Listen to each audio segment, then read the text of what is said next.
পুরো বাংলাদেশ একসাথে জেগে উঠবে সার্বভৌমত্ব এবং ইসলাম রক্ষার আন্দোলনে। সবাই প্রস্তুত হন, সময় শুরু হয়েছে। এর সাথে কঠিন যুদ্ধ হবে ইনশাআল্লাহ।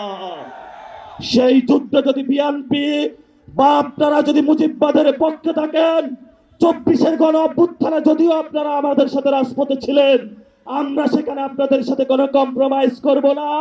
আগামীর এই লড়াই আমরা সরকারকে বলবো, যদি পররাষ্ট্রমন্ত্রী, স্বরাষ্ট্রমন্ত্রী পুশিন বন্ধ করতে না পারে, সীমান্ত হত্যা বন্ধ করতে না পারে, নাগরিকদের নিরাপত্তা না দিতে পারে, সীমান্তের নাগরিকদের উপর অত্যাচার বন্ধ করতে না পারে, তাহলে নাকে খত দিয়ে তাদের পদত্যাগ করা উচিত।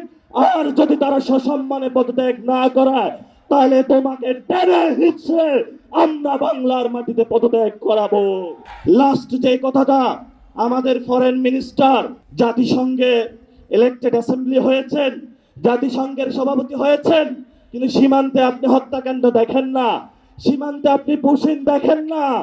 আপনার চোখে শুধু সেখানে কিভাবে ভিন্ন দেশের করায়ত্তের মধ্য থেকে বাংলাদেশের সার্বভৌমত্ব জলাঞ্জলি দেওয়া যায়, সেই পথে আপনি তারেক রহমানের সাথে হাত মিলিয়েছেন।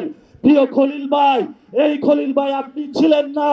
যদি আপনি মুজিববাদের পথ হাঁটেন, আমরা আপনাকে শায়েস্তা করার জন্য প্রস্তুত আছি।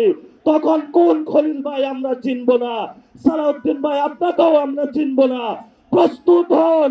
আমরা ছিলাম রাজু ভাস্কর্যে, শাহবাগে এসেছি।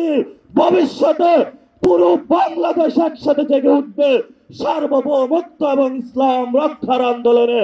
সবাই প্রস্তুত হন, সময় শুরু হয়েছে। তাগুতের তখ্তে তাগুত পতন হবে, মোদির পুতুল সরকার বাংলাদেশে পতন হবে, শিলংয়ের সেই ঘেটুপুত্র সালাউদ্দিনের পতন হবে, আমেরিকার পুতুল পুত্র সেই ফরেন মিনিস্টার খলিলের পতন হবে।